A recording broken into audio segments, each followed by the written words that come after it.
எதை பத்தியும் கவலைப்படாத, குழப்பிக்காத, தெளிவா எடுத்து சொல்லு, கருத்துக்களை திட்டமிட்டுக்கிறீங்க. தம்பிகள் இந்த தேர்தலில் நீங்க அவதூறு பேச்சுக்களை, அவதூறு அரசியலை கைவிடுங்க, விமர்சன அரசியலை விட்டுருங்க. நாம என்ன செய்ய போறோம், நாங்கள் என்ன செய்ய போறோம், இதுவரை இது நடந்திருக்கு இல்லையா? அவன் என்ன சொல்றான், 1000 2000 கடன் வளர்ச்சியே நாட்டின் வளர்ச்சியா கட்டமைக்குது. இந்த நாடுகள் கடனின் வளர்ச்சியை. இந்த 1000 2000 கிடையாது. 1000 2000 இல்ல, மாதம் 15,000 12,000 20,000 ஈட்டிக் கொள்கிற அளவுக்கு என் தாய் தங்கையருக்கு வாழ்விடத்திலே வேலை வாய்ப்பை ஏற்படுத்தி கொடுப்போம். இது எங்கள் கனவு. இதுதான் பேசணும். கண்ணிய குறைவான வார்த்தைகளை நம்ம எடுத்து வைக்க வேண்டாம், எடுத்து வைக்க கூடாது. கடமை, கண்ணியம், கட்டுப்பாடுன்னு சொன்ன கட்சிக்கு அது 3 தான் தட்டுப்பாடு. இங்கே அவர்கள் பெண்ணிய உரிமை பேசுவார்கள். இறைவனை விமர்சித்தவர்கள் ஈவேராவை விமர்சிக்க விட மாட்டார்கள். விமர்சித்தால் இவர்கள் போற்றிய பெண்மை என்ன, நம்ம அக்கா, நம்ம என் மனைவி, எங்க ஆத்தா, எங்க அம்மா, நம்ம பெரியம்மா, இதை இழிவா பேசுறதா அவங்க கோட்பாடுன்னு கொள்கை. இதான் அவங்க கத்துக் கொடுத்த முற்போக்கு, சீர்திருத்தம், காப்பாத்தி வந்த பெண்ணியம். அப்ப என்ன, இதுக்காகவே இவங்களை பொழக்கிறது சரிதான்டா, போட்டு முடிச்சிருவோம்டான்னு தோணும். அடா அவன் அப்படி கருத்தை கருத்தா எதிர்கொள்ளு, இல்லைன்னா களத்தை விட்டு வெளியே போ, அங்கிட்டு தூர தள்ள, அங்கிட்டு போ, அங்கிட்டு. நான் தான் சொல்றேன், என்னை வெல்வது கடினம், சரணடைஞ்சிரு. நீ முன்னாடி நிக்கிறவன் யாருன்னு கவனிச்ச, அவனுக்கு யாருன்னு தெரியுதா? உலக ராணுவமே திரண்டு 22 நாடோட எதிர்த்து 20,000 வீரர்களை வைத்து உலக போர் செய்த மரவனின் மகன் நான். பிரபாகரன் என்ற பெரும் வீரனின் பிள்ளைகள் இங்க உட்கார்ந்துருக்கிறவன். எல்லாம் பேசுவான் எழுதுவான் நினைக்காத. அவன் துவக்கால் வெடித்தான், நாங்கள் வாக்கால் வெடிப்போம், எங்கள் வார்த்தைகளில் வெடிப்போம். அதனால நம்ம செய்திகளை நம்மகிட்ட உயர்ந்த நோக்கம் இருக்கு, மிகச்சிறந்த தத்துவ நிலைப்பாடு இருக்கு, கோட்பாடுகள் இருக்கு. ஏன் மற்றவர்களுக்கு பேச செய்தி இல்லை? உங்களுக்கு இருக்கு, உங்ககிட்ட சத்தியம் இருக்கு, உண்மை இருக்கு, நீங்க பேச செய்தி இருக்கு. ஏன் நம்ம கட்சியில இருந்து நல்லா பேசியவர்கள் வேற கட்சிக்கு போனவர்கள் பேச முடியல? அங்க ஒண்ணு இல்ல, அங்க தலைவன் உட்கார்ந்து இருந்தா, நீ தங்கமே, என் வைரமே, என் முத்தே, நீங்க வாழ்க வாழ், அதுதான் பேச முடியும். நீங்க வாழ்கன்னு சொல்றதுக்கு நேரம் இல்ல. இத பேச மேடையில என்ன, வேற ஏதாவது பேச்சு இறங்குப்பா. நீ வாழ்கன்னு சொன்னா வாழ்ந்துருவோமா? தாத்தா சொன்ன மாதிரி மின்விளக்கு கம்பத்துல ஏறிட்டு காமராஜ் வாழ்கன்மா, இறங்கு பைத்தியம், நான் வாழ்வேன், நீ போய் சேர்ந்துருவாங்க, வா கீழே தெரியுமா தெரியாதா? தெரியுமா? இவங்க ஊர்ல தஞ்சாவூர்ல ஏதோ கூட்டம் போட்டு மேலே ஏறி கத்திக்கிட்டு இருந்திருக்காப்ல, வாழ்க வாழ்கன்னு. ஏய் கிறுக்கு பல கீழே வாடா, கீழே வா, நான் வாழ்வேன், நீ போய் சேர்ந்துருவேன். அது மாதிரி அது இல்லை நம்ம நிலைப்பாடு. உங்களுக்கு தத்துவங்களை எப்படி கொண்டு போய் சேர்க்கணுங்கிறதுல குழப்பலாம். ஆனால் இந்த தேர்தலில் கூர்மையான ஈட்டி போல நம்முடைய திருமுருக பெருமான், நம்முடைய முப்பாட்டன் முருகன் கையில் இருக்கிற வேல் போல, நம்மளுடைய சிவன் நம் பாட்டனார் கையில் இருக்கிற சூலாயுதம் போல, திரியிலை கருவி போல பாயினும். நெஞ்ச குறிவிச்சு பாயினும். இந்த அள்ளு சில்லுகளை விமர்சிக்கிறத விடுங்க, புரியுதா? இந்த எடுபிடிகளை சண்டை போடுறது, நீ இப்படி பேசலாமா அப்படி பேசலாம், உன் நேரத்தை, உன் திறத்தை வீணடிச்சிடாது, தயவு செய்து வீணடிச்சிடாது. ஒரு தடவை நீ பேசிட்டினாடா, அதையே எதிரி பேசிட்டு இருக்கணும்டா. அதான்டா சேகவரா சொல்றான், வினையாற்றாத சொல் வீணுங்கிறான்.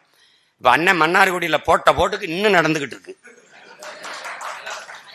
மயிலாடுதுறை இல்ல, மயிலாடுதுறை இல்லையா, மயிலாடுதுறை இல்லது. அந்த விஜில்ங்கிற அமைப்பு அது என்னன்னு தெரியல, அது விஜிலா ஒன்னும் தெரியல. அங்க 1 மணி நேரம் தான் பாரதிய பேசினேன். அவன் சொன்னான், பாரதி செத்து இவ்வளவு ஆளாச்சு, எல்லாரும் தான் பேசினான். 1 மணி நேரம் பேசினோன்னதான் பாரதி பாரதி பாரதின்னு இப்ப பதறிட்டு கிடக்குறான். நான் தான் சொல்லிட்டேனே, பாரதி என் பாட்டனே, உன்னை உலகம் பூரா கொண்டு போய் சேர்க்கலைன்னா என் பிறப்பு பிழையாயிரும்டான்னு சொன்னேன். அவன் சொல்றான்ல, நான் தமிழின் கீர்த்தியையும் தமிழரின் பெருமையும் உலகம் பூரா கொண்டு போய் சேர்ப்பண்டா, இல்லைன்னா என் பேரை மாத்தி வைங்கடாங்கிறான். அப்புறம் அவன் பேரங்க நம்ம கொண்டு சேர்க்காம பாரதியை ஏன் பாடுறதில்ல? பார்ப்பான் அதனால பாடுறதில்ல. நீ ஏன் பாடுற? அதனாலதான் பாடுறேன். புரியுதா உனக்கு? இவங்கள இங்க பாரு, இந்த கடப்பாறை, பிராமண கடப்பாறை யார்கிட்ட இருந்துச்சு? 100 ஆண்டா அவங்க தான் கையில் வச்சிருந்தாங்க.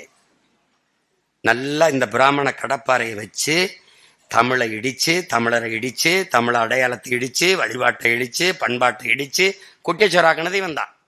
இப்ப என்ன பண்றான், ஓடி அடிச்சு அந்த கடப்பாறை திருப்பி பிடிச்சு போட ஆட்டான்னு இப்ப பதறான்ல.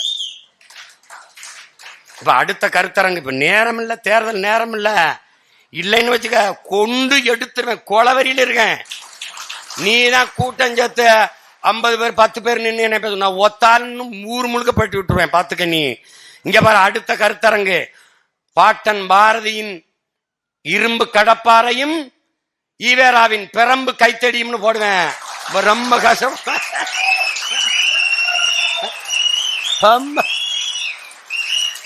இப்ப வந்து இங்க பாரு, தேர்தலை முடிச்சுட்டு வந்து வச்சுக்கிறேன்.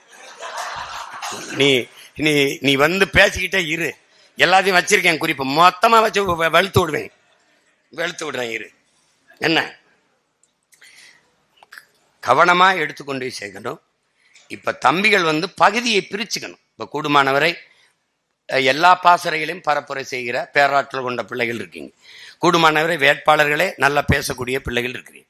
புதிதாக நம்ம போடுற பிள்ளைகளுக்கு நீங்க போய் பரப்புரை செய்யும்போது அந்தந்த பகுதி, இப்ப என் தம்பி வெற்றிச்சீலன் இருக்கிறாரு அப்படின்னா அவர் புதுக்கோட்டை, தஞ்சை, திருச்சி இந்த பகுதிகளை பார்த்துக்கிட்டாலே போதும். விளங்குத என்ன சொல்றது? இப்ப என் தம்பி அருளினியன் இருக்காருன்னா சேலம், அந்த பக்கம் என்ன சொல்றது, நாமக்கல், கள்ளக்குறிச்சி, இது 3ஐயும் பார்த்துக்கிட்டாலே போதும். என்ன போட்ட நீங்க அப்படி செஞ்சீங்கன்னா உங்களால சுத்த முடியாது. அது காலவரையும் அவன் சொல்றான் பாருங்க, 8 மணி நேரம், அதெல்லாம் வேணாம், செய்யாதீங்க. நம்மள ஒரு எழுச்சி இருக்காருல்ல, எழுச்சி, அவரை வேட்பாளரா நிக்க சொன்னேன். அவர் என்கிட்ட வந்து இல்லைண்ணா நான் ஊரா போய் பேசுறேன். அப்ப என்ன சொல்ல வர்றாரு, நான் ஊரா பேசிதான் உனக்கு ஓட்டு வாங்கி கொடுத்துருக்கேன். இப்ப என்ன சொல்ல வர, இப்ப நீ ஊரா பேசிதான் எனக்கு வாக்கு வருது, அதெல்லாம் நாங்க பேசிக்கிறோம் அப்படிதான் அனுப்பியிருக்கு. அவர் சம்மதிக்க ரொம்ப இது பண்ணிட்டாப்ல, சட்டத்துறை அமைச்சரா போடுறோம்னு இருக்கு. அதனால பாரு போடா நாங்க பேசுறோம்டா.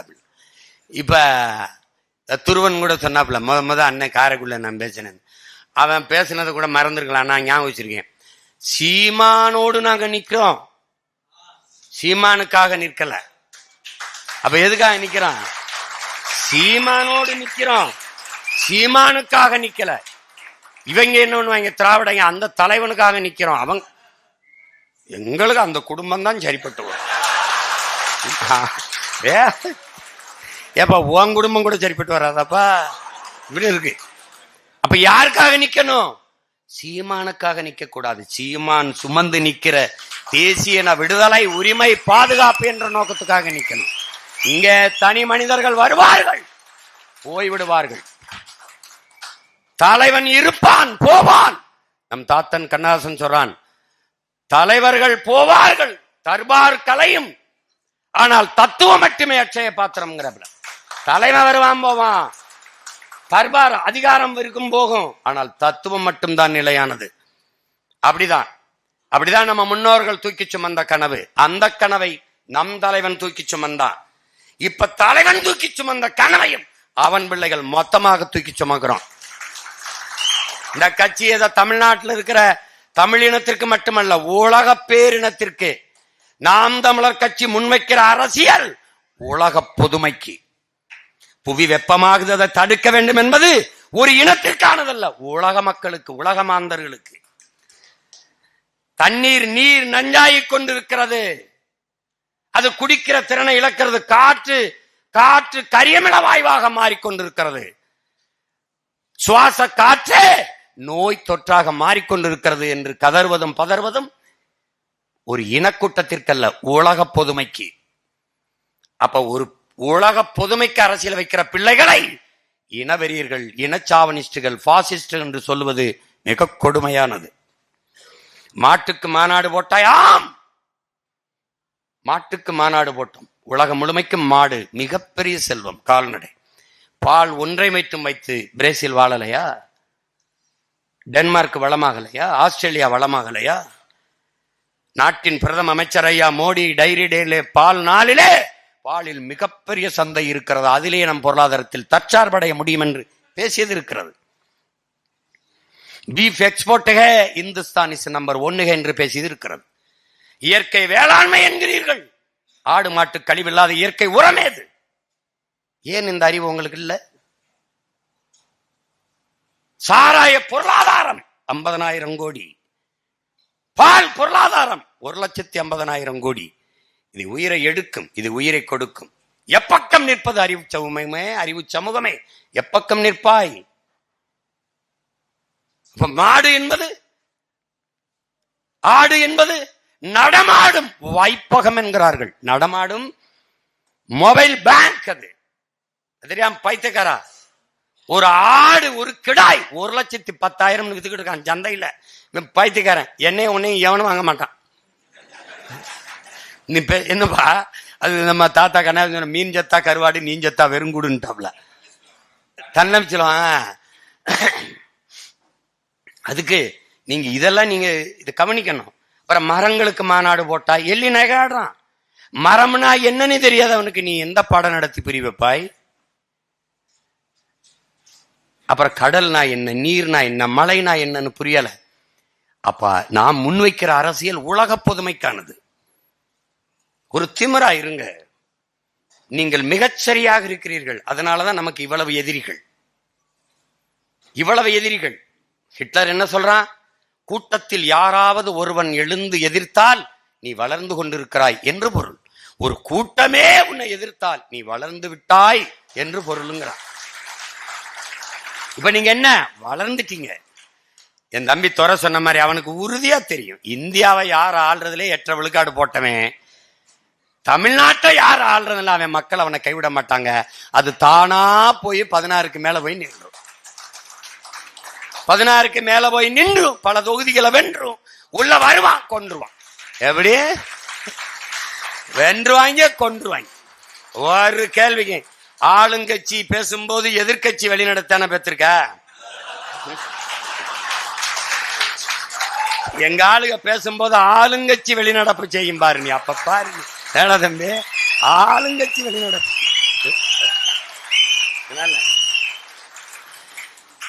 இந்த களம் உங்களுக்கானது. என் அன்பு பிள்ளைகளே, கொள்கையை தூக்கி கொண்டு போய் பரப்பும், விதை பரப்பும் தூதுவர்கள் போல விடுதலை கனவை பரப்பும் தூதுவர்கள் நீங்கள். கொள்கையை தூக்கி கொண்டு போய் சேர்க்கிற போர் மறவர்கள் களத்தில் மிக கவனமாக கண்ணியமாக நீங்கள் கொண்டு போய் சேர்க்கணும். அதுக்கப்புறம் தகவல் தொழில்நுட்பம், இந்த கருத்தை கொண்டு போய் சேர்க்கிற பணியை, அதனாலதான் 2 படையும் ஒன்னா அன்னைக்கு சந்திக்கணும், தனித்தனியா சந்திக்கணும், ஆனால் அதை விட ஒன்றாகவே சந்தித்து விடலாம் என்று. தகவல் தொழில்நுட்ப பிரிவு நீங்க நல்லா கவனிச்சுக்கணும். சிங்கள இராணுவத்திற்கும் நமக்கும் இருந்த வேறுபாடு, அந்த இராணுவ வீரர்கள் சம்பளத்திற்கு வேலை செய்தார்கள், சண்டையிட வந்தார்கள். நம் வீரர்கள், நம் விடுதலை புலி மறவர்கள் சத்தியத்திற்கு, அவர்கள் கூலிக்கு, இவர்கள் தாயக விடுதலை என்கிற உயர்ந்த கொள்கைக்கு. இது 2க்கு வேறுபாடு இருக்கு. மற்ற கட்சியில் இருக்கிற தகவல் தொழில்நுட்ப பிரிவுக்கும் நாம் தமிழர் கட்சியில் இருக்கிற இந்த படைப்பிரிவுக்கும் வேறுபாடு. அவன் காசுக்கு எழுதுவான், என் பிள்ளைகள் உயர்ந்த கனவுக்கு, நச்சு இன விடுதலை கனவுக்கு எழுதுவார்கள். அவர்கள் பணத்திற்கு வேலை செய்வார்கள், தாங்கள் பிறந்த இனத்திற்கு வேலை செய்கிற கூட்டம் நாம் தமிழர் கட்சியினுடைய தகவல் தொழில்நுட்ப பாசறை கூட்டம். இந்த பாசறையில் பொறுப்பில் இருக்கிற பிள்ளைகள் தங்கை சுனந்தா, என் தம்பி மது, கணேஷ், இவர்கள் தான் இதை செய்ய வேண்டும் என்பதல்ல. தகவல் தொழில்நுட்ப பிரிவில் இருக்கிற பிள்ளைகள், அவன் கணேஷ் சொன்ன மாதிரி அலைபேசி கையில் இருக்கிற ஒவ்வொருத்தனும் தகவல் தொழில்நுட்ப பிரிவு தான். இப்ப நான் தகவல் தொழில்நுட்ப பிரிவில் இருக்கேனா? இருக்கேன். நான் கொள்கை பரப்புல இருக்கேனா? இருக்கேன். நான் சுற்றுச்சூழலா இருக்கேன். ஏன் எல்லாமே நம்ம தான். வேலையை பொறுப்படுத்து, இந்த வேலை ஏப்பா இதை கூட நீ பார்க்க மாட்டியா? வெண்ணிலா நீங்க பாருப்பா, குருதி ஏப்ப நாதன் நீ பாருப்பா, ஏப்பா இது என்னப்பா நீ பாருப்பா, சுனந்தா நீ பாருப்பா அப்படின்னு தம்பிகிட்ட கொடுக்கறது, பிரிச்சு கொடுக்கறது, வேலையை பகிர்ந்து அளிக்கிறது தான். ஆனா இதுல என்னன்னா, இந்த தங்கச்சி சொல்றது மாதிரி 2 மணிக்கு அண்ணன் வந்து தன் படத்தை போடுறாப்புல, இந்த பதிவு கடத்துற எனக்கு நண்பர்களை தண்ணீர்னு டக்கு டக்குன்னு நானே எனக்கு இருந்த 5 பேரா கடத்தணும். அது எவ்வளவு பொறுமை இருக்கோ நேரம் இருக்கோ நான் ஒரு போட்டு செய்தியெல்லாம் கடத்தி விடுவேன். நான் ஒரு 10 பேர் கடத்துறேன், நீங்க ஒரு 10 பேர் கடத்துங்க, நீங்க ஒரு 10 பேர் கடத்துங்க, நல்ல செய்திகளை கடத்துங்க, அதான் முக்கியம்.